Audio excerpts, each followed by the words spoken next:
They had taken every precaution, every single one. And still, the human found them. Counselor Catharn of the Xylosi Collective felt the membrane of his tertiary eye twitch in a nervous spasm, a telltale sign of stress his species had never quite managed to suppress. The private conference chamber, deep within the secured diplomatic spire, was bathed in the low, soothing indigo light preferred by the aquatic Voran. For Catharn, a being of the sun-baked silicate plains, it felt like drowning. His thin, almost crystalline skin, patterned with faint geometric fractals that shifted with his mood, currently showed a tight, anxious tessellation. He kept his six-fingered hands folded on the obsidian table, the cool surface doing little to calm the hum of anxiety in his nerve clusters. Around the table sat the architects of this clandestine gathering.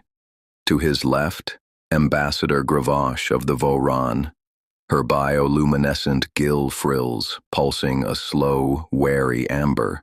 Her sleek hydrodynamic form was coiled in her fluid support tank, bubbles rising intermittently.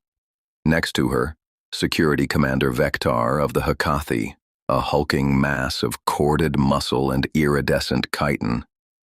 His four black, multifaceted eyes were motionless, but his mandibles clicked softly in a rhythm that spoke of profound agitation.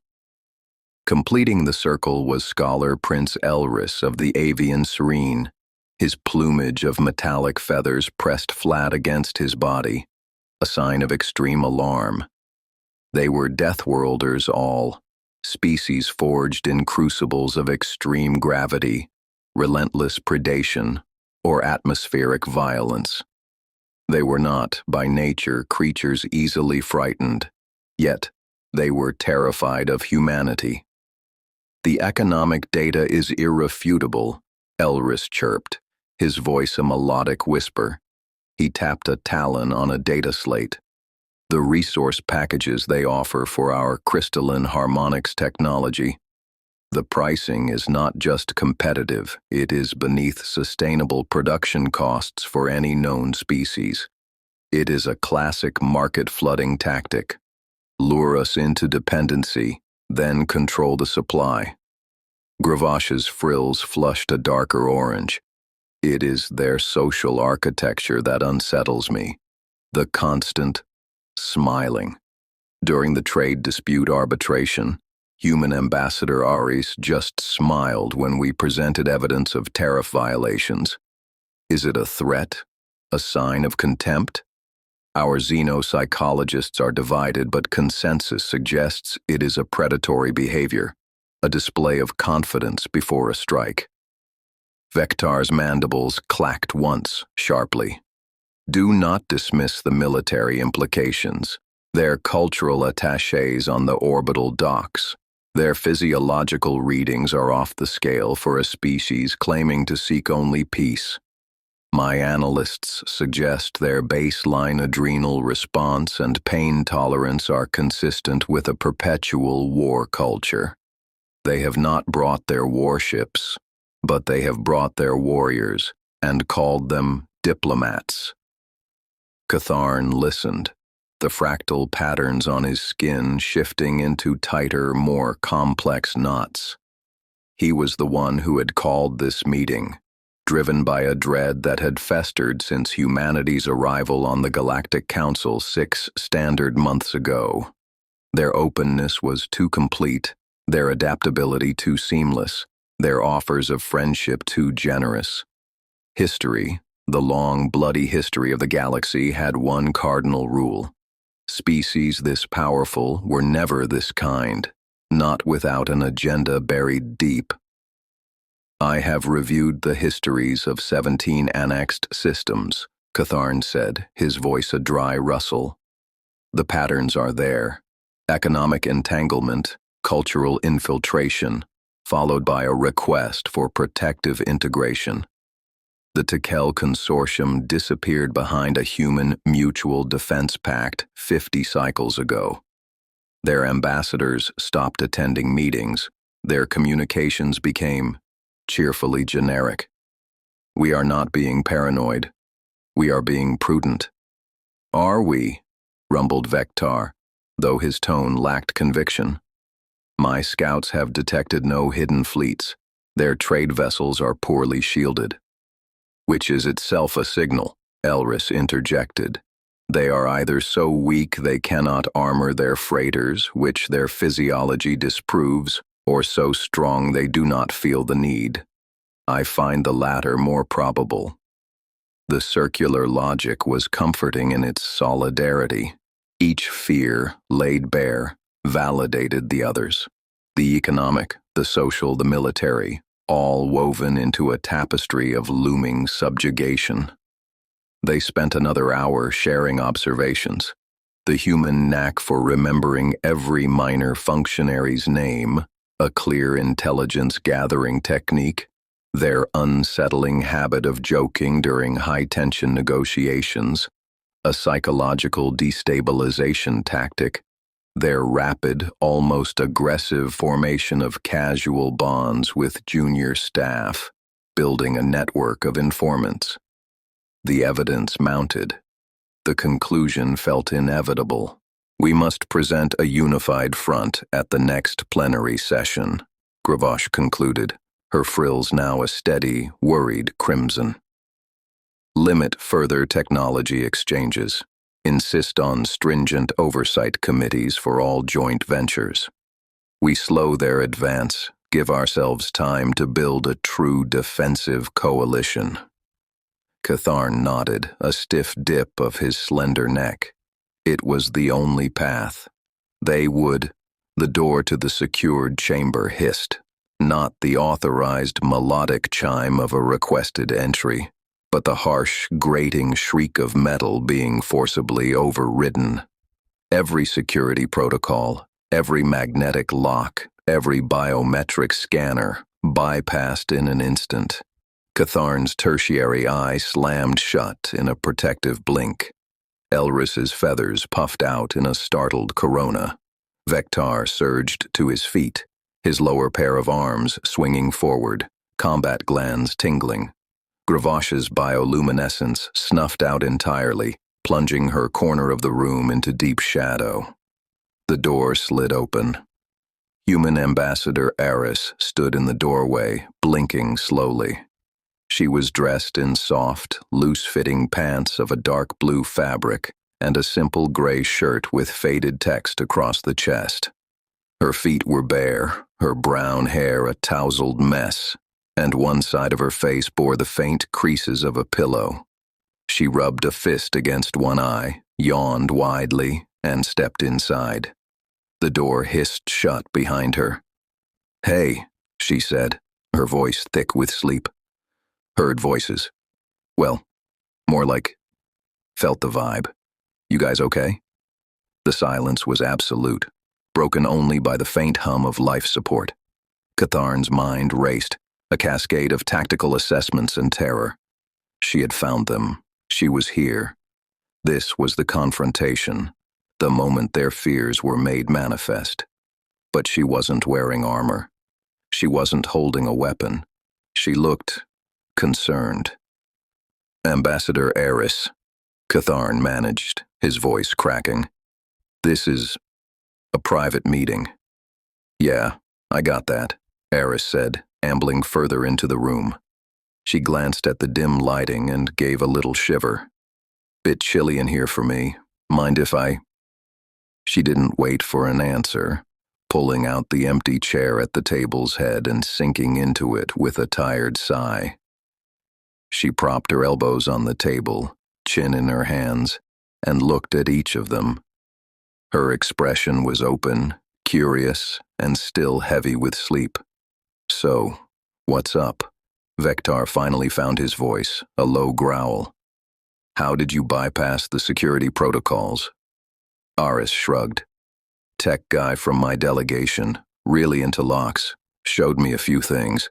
Don't worry, I didn't break anything, just nudged it." She offered a small lopsided smile. It was the same expression that had so unnerved Gravash. Now, seen up close in this absurd context, it seemed different, tired, apologetic even. "How much did you hear?" Elris whispered, his metallic feathers trembling.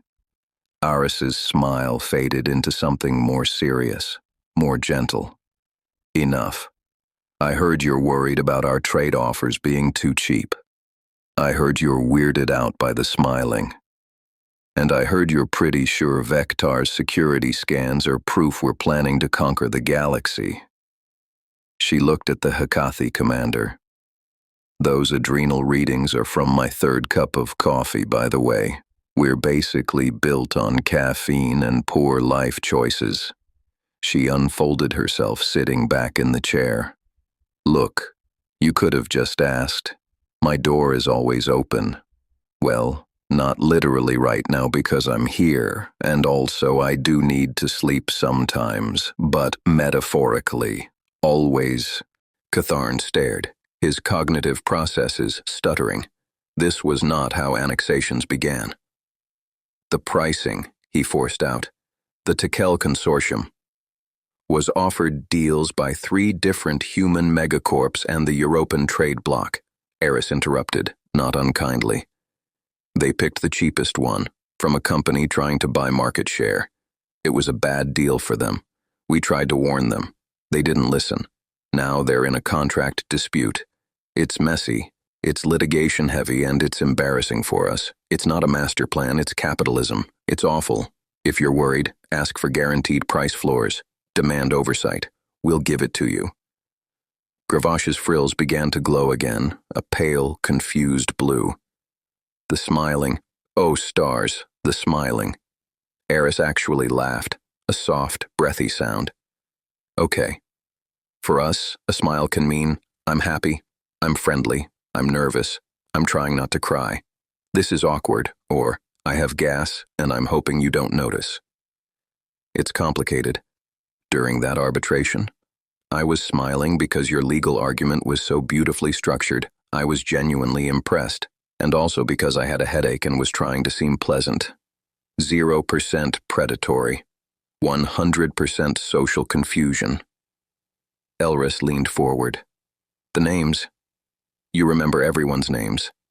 My junior aides, the maintenance drones." "It's polite," Eris said, throwing her hands up. "Where I'm from, remembering someone's name is the simplest way to show you see them as a person, not a function. It's respect. If it's creepy, I'll stop. It'll hurt my feelings a little."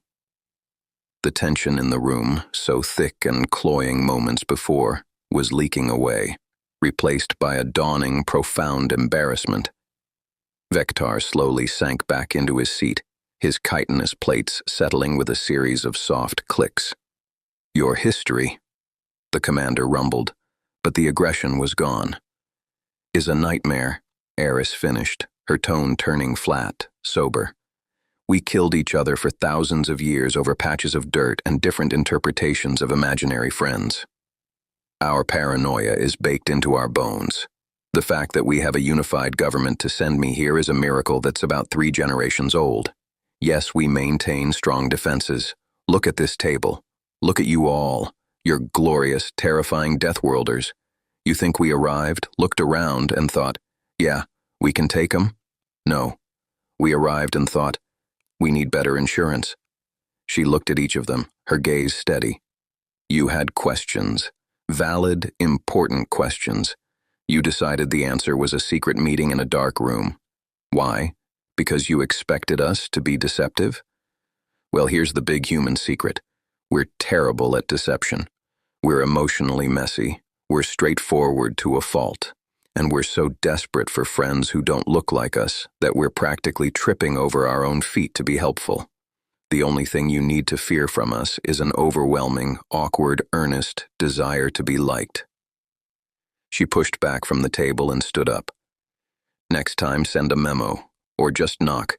I make a decent cup of coffee, even if it does make my heart try to escape my chest." She walked to the door, then paused, looking back.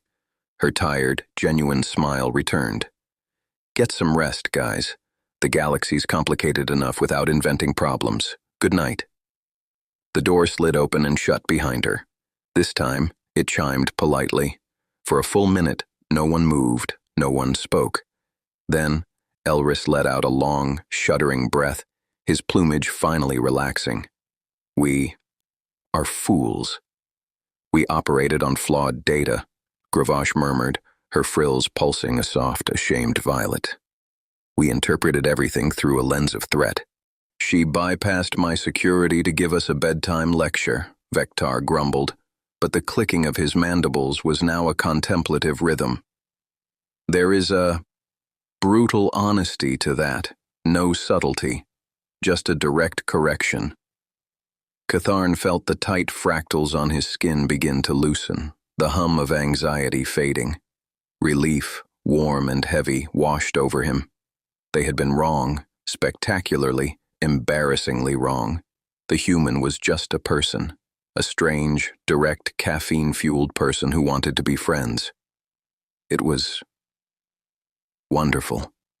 He began to join in the soft chorus of apologies and self-recriminations, but a cold, sharp shard of logic remained lodged in his mind, untouched by the warm flood of relief. He waited until the others had dissected their own paranoia, until plans were made to approach Eris formally and apologize, until the meeting dissolved into a mutual sheepish agreement to retire. He returned to his quarters, the spacious suite adjusted to a dry, warm Xylosi standard. Yet, sleep wouldn't come. How did she know? They had confirmed her biometric signature was in her quarters, asleep. The meeting was called via a one-time encrypted pulse. The room was shielded, swept hourly for surveillance. Vectar had posted guards in the outer corridors. The probability of her stumbling upon them at that hour, in that state, was so infinitesimal as to be impossible. Her explanation? Heard voices. Felt the vibe. Human intuition? It felt like a placeholder, a polite fiction offered to spare their dignity. The more he replayed her entrance, the more he saw it. The lack of surprise, the calm acceptance. She hadn't discovered them. She had joined them. As if she'd known exactly where to go and when. He requested a discreet security sweep of the chamber. It came back clean. No devices, no breaches, no traces. The mystery gnawed at him, even as the rest of the council moved on, embracing the new, simpler reality where humans were just oddly shaped allies. Exhaustion finally claimed him, his last conscious thought a vivid image of Ambassador Eris's knowing, tired smile. In a different quarter of the diplomatic spire, the environment was a hybrid. The air was thicker, more humid than standard, but the temperature was kept at a warm, dry setting. Soft, ambient light from Earth-style lamps mixed with the gentle blue glow of a Voron relaxation pool. Councillor Gravash slid back into her private chamber, her bioluminescence dim with fatigue. She let out a long stream of bubbles, a sigh of relief.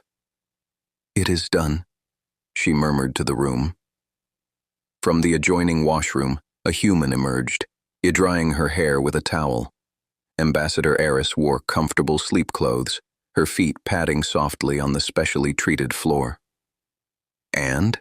Eris asked, tossing the towel aside. "They are convinced," Gravash said, a ripple of amusement coloring her frills a gentle pink. "Completely. Catharn will brood on the how for cycles, but even he accepts the what. You were perfectly disarming." Eris smiled, a real one, small and private. The old barefoot and sleepy routine. Works every time. They were so busy being afraid of a grand galactic conspiracy, they never considered the simplest explanation. Gravash moved to the combined resting platform, part fluid support tank, part standard bed. That we are bonded? It would seem a greater conspiracy to them. "Nah," Aris said, climbing into her side of the platform, adjusting the heat emitter. "Just two people who got talking after the first plenary session. You hated the formal reception.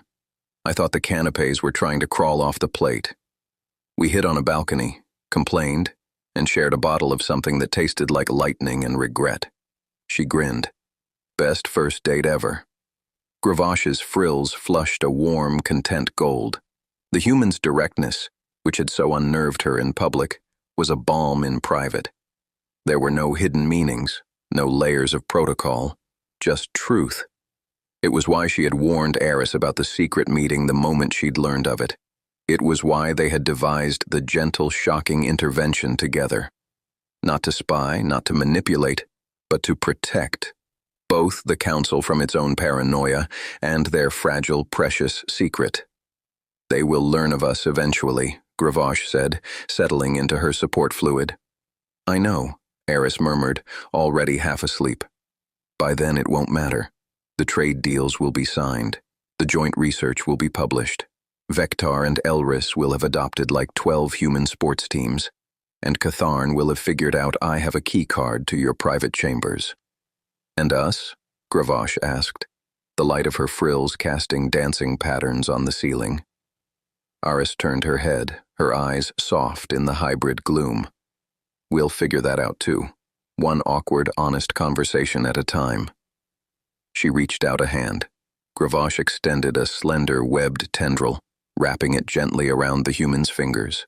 A simple touch, bridging the void between worlds, built not on grand strategy or hidden fear, but on a shared dislike of bad party food and a mutual appreciation for honest talk.